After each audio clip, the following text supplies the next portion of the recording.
Welcome to Taiwan. I'm here on my balcony with my stunning view behind me.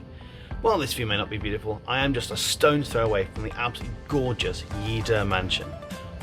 So the history of Taiwan kind of doesn't really happen until about the 1500s. Taiwan was kind of removed from global events. There wasn't, for a long time, there was, well, really kind of in modern history, when the Chinese started arriving, it was just the native Taiwanese. So our story really begins in the 1540s with the Portuguese. Yes, the Portuguese. So in the 1540s, a Portuguese ship sailed past Taiwan, and they were like, wow, this is beautiful. So they named it Ilha Formosa, literally the beautiful island. And boy, was it beautiful. And for about 400 years, this name stuck. People called it Formosa for most of history. The beginning of trade with Europe and China, sort of on a country-by-country basis as opposed to the Silk Road, really begins around the same time as well, with the Portuguese. And the Portuguese got very rich from their trading port at Macau. And all the European powers like England, France, the Dutch wanted a piece of that pie. You can blame them, the Portuguese are getting very rich. And so the Dutch sailed to this part of the world, to Taiwan, and settled on what now called the Penghu Islands. It was at the Penghu Islands, about 200 kilometers, kind of that way, to my southwest, where the Dutch set up their first trading naval base.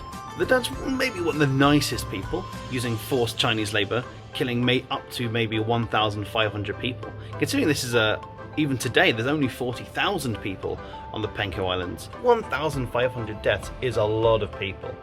It was from the Penghu Islands that the Dutch started being, well, pirates, really, raiding the Chinese ships. Pirates of the South Sea. That'll be a pretty good name. Universal Disney. Get on it. Naturally, China wasn't super happy about getting raided. Who would? And so they started fighting back against the Dutch.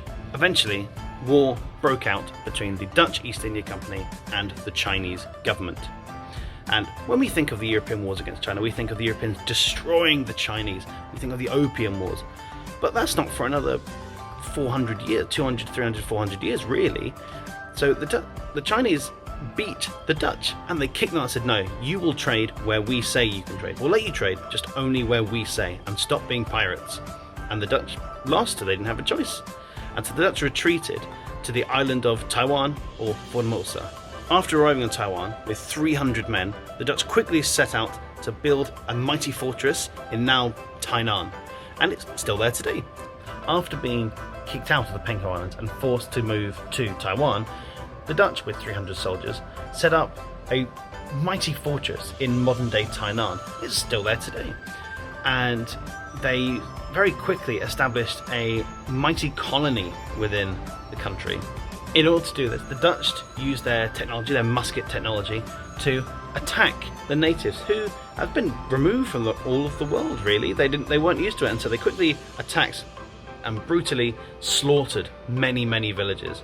What the Dutch would do, because sometimes you couldn't rule all of it with only 300 to 500 men, so what the Dutch did was they attacked very quickly, and they would replace and they would decimate anti-Dutch villages and replace those lands and give them to pro-Dutch villages, giving them intense control over the island with a very small number of men.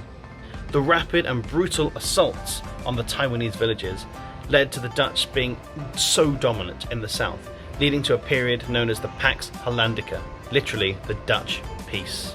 Next episode, we will cover the Kingdom of Middag, which is a collection, actually around here in Taichung, a collection of Taiwanese Aboriginal villages who said, no, we cannot support the Dutch. We have to fight back. We'll also cover the start of the Spanish colonization of the north and why that didn't last very long.